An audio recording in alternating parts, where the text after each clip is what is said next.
Are you one of those people that never understood how runners actually enjoy running? Because every time you've tried, you felt like your lungs are going to burst.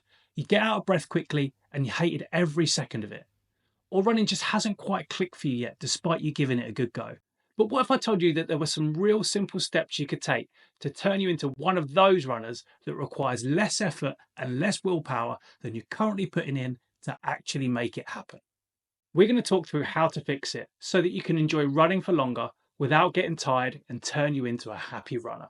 For those of you that are new here, I'm Russ, a 2:43 and soon to be sub 2:40 marathon runner. And believe it or not, until a few years ago, I was actually one of those people that pretty much hated every second of running. It wasn't until I understood some of the things we're about to run through that I started to enjoy running. Next thing I knew, I was hooked and I signed myself up to my first marathon. Okay, so what are you actually going to do to run for longer without getting tired? Well, the first thing is jogging. Now, I want to start a campaign to bring back the word jogging. Amongst all the new fancy scientific words and research, this one seems to get forgotten. And in my opinion, it's the most important. Jogging is a form of running at a slow or leisurely pace that's been replaced with the term easy running. And it should be a pace that you can hold a conversation at. Now, there's absolutely nothing wrong with jogging. In fact, it is actually the most important type of running that you can do because it will increase your ability to run for longer without fatiguing, mostly by building your aerobic engine. So you should be doing a minimum of 80% of your running at this pace. For those of you who have a heart rate monitor, either a strap or a watch, you're looking at very roughly around 130 to 140 beats a minute. If you're not able to hold a conversation, then you're running too fast. You need to be a slave to your heart rate and not your pace.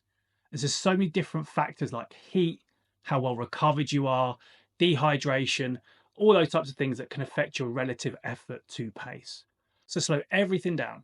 If you think that you're perhaps running too fast, you almost certainly are. And if you're struggling to breathe, you definitely are. You need to start off slowly and slowly build up your endurance over the course of a number of weeks and months. And there's no shortcut to building your fitness. The fastest marathon runners in the world spend more time than anything else jogging, so that should tell you everything. So, my top tip for jogging: take a friend along for the ride. Find yourself a training partner or perhaps someone that you know who's a better runner than you are currently.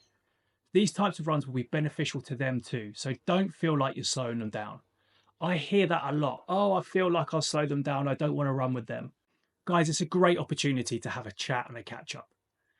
But if you're going solo, make sure you've got some sort of audio setup, whether that be your smartwatch or your phone through some Bluetooth headphones.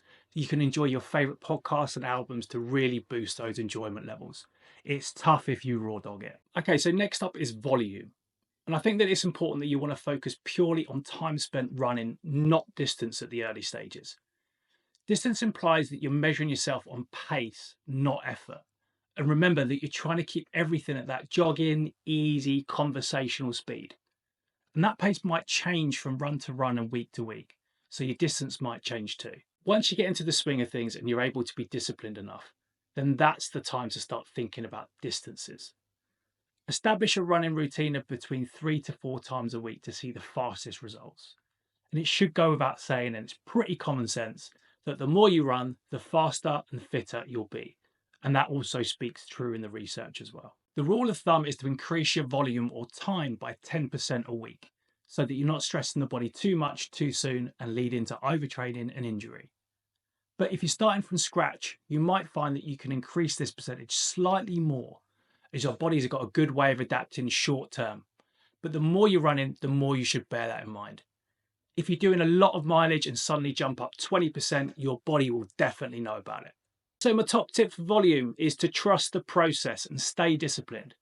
If you're feeling that your body is stiffening up and your legs can't keep up with the volume of training that you're doing, to keep building up your fitness, you can try cross training. Jump on a bike, in the pool, or on a rower. There are loads of different ways to continue building your fitness, and that can give your legs and joints a bit of a break from the impacts of running. Still with me? This is where things start to come together. And if you're starting to think, okay, maybe I can actually enjoy this running thing, then you're not wrong. And the next few tips are going to make a big difference. We're about to get into fueling, hydration, and how to mix up your runs so that they don't all feel the same. And this is the stuff that makes running feel easier, more sustainable, and actually fun. Oh, and hey, if you found this helpful so far, I'd really appreciate if you hit that like button and subscribe.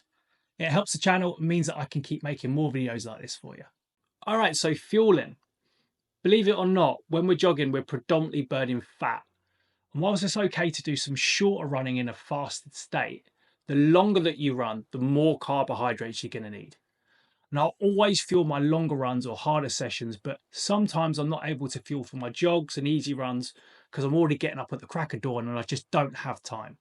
For your longer runs, you're going to need to fuel more aggressively prior to the run to make sure that you're fully topped up on carbs than you would do for a quick 30-minute jog. You're going to want to leave around half an hour to 45 minutes if you're having a light snack before a short jog. But if you're planning on a long run and having a real big feed beforehand, you're going to ideally want to leave a little bit longer. Then when you're actually running, if you're out for less than around an hour to an hour and a quarter, then there's not much need to be fueling. But if you're planning on being out for longer, then you're going to want to be taking in about 60 grams of carbs per hour. So a couple of gels every 30 minutes or so. Also, it's important to make sure that you're hydrated. Now, that doesn't mean taking a hydration vest out on a half-hour easy jog, but making sure that you're drinking plenty of water in the lead up and that your pee hasn't gone nuclear. But if you're going to be out for a few hours, then you're going to want to make sure that you've got a few water stops out there on your route, or take a water bottle with you. And if you're running for less than an hour and are well hydrated before starting, you're likely not going to need anything during your session. So my top tip for fueling is that the current science says that there's no benefit of taking anything more than 90 grams of carbs per hour, as the body just can't handle much more. So don't be smashing gels down thinking that they'll be making things easier for you and you can run faster. Gels can actually be quite difficult to digest and cause you some GI issues. So if you're not used to taking them regularly, I suggest practicing taking them sparingly to begin with, so that your stomach is able to build up a tolerance to them. All right, so let's talk about mixing it up. So if the goal is to run further without feeling totally wiped out, then yeah, you'll gradually want to build up your fitness by jogging that 80% of the time. But what does the other 20% mean? Don't stress, that doesn't mean smashing yourself every run or doing anything extreme. And one of the best ways to improve without overdoing it is simply by changing the types of running you're doing every week. What a lot of new runners do, and totally understandably, by the way, because it's exactly what I did, is head out the door, follow the same route, and run the same pace every time. It becomes a bit of a Groundhog Day loop, and often that pace is just a bit too quick. Instead, what your body really thrives on is a bit of contrast. So different types of running serve different purposes. And when you mix them all together across your week, that's when the real progress starts to happen. So what does that look like? Well, we've talked about easy jogs that help you build your base fitness, but they also help your body to recover while still logging some time on your feet. But then there are other things like short bursts of speed, or what we call intervals, and that teaches your legs to turn over quicker and more efficiently. Then we've got things like comfortably hard efforts, which is also called tempo work. And that helps to build the strength to hold a solid pace without falling apart. Then you've got things like hill sessions to fire up strength and work on your running form. And then long runs, which be able to stretch your endurance and get you used to being on your feet for longer. Each type of run has its own merit. And when you put them together across a week or two, they complement each other like a good playlist. One session sets up the next. But this isn't just about getting fitter faster, it's about changing things up to keep things interesting. You're way more likely to stay consistent when your week doesn't feel like you're hitting the repeat button. Consistency is everything when it comes to improving. So don't get stuck in one gear, mix it up and watch everything click into place. All right, so if you take one thing away from this video, let it be this. Running doesn't have to feel hard all the time. Start slow, be consistent, fuel smart and mix things up. You'll be amazed how much longer and easier your runs start to feel. And remember, every runner you've ever seen floating along effortlessly, they didn't start out that way. They just stuck with it, and you can too. If you're ready to keep building your fitness and confidence with running, I've got loads more videos on this channel to help you out. Whether it's choosing the right shoes, pacing your runs, or avoiding common beginner mistakes. So hit the subscribe button if you haven't already, and check out the next video I've linked right here. And if you've got value in this video, then you'll get loads more in those too. It's all right.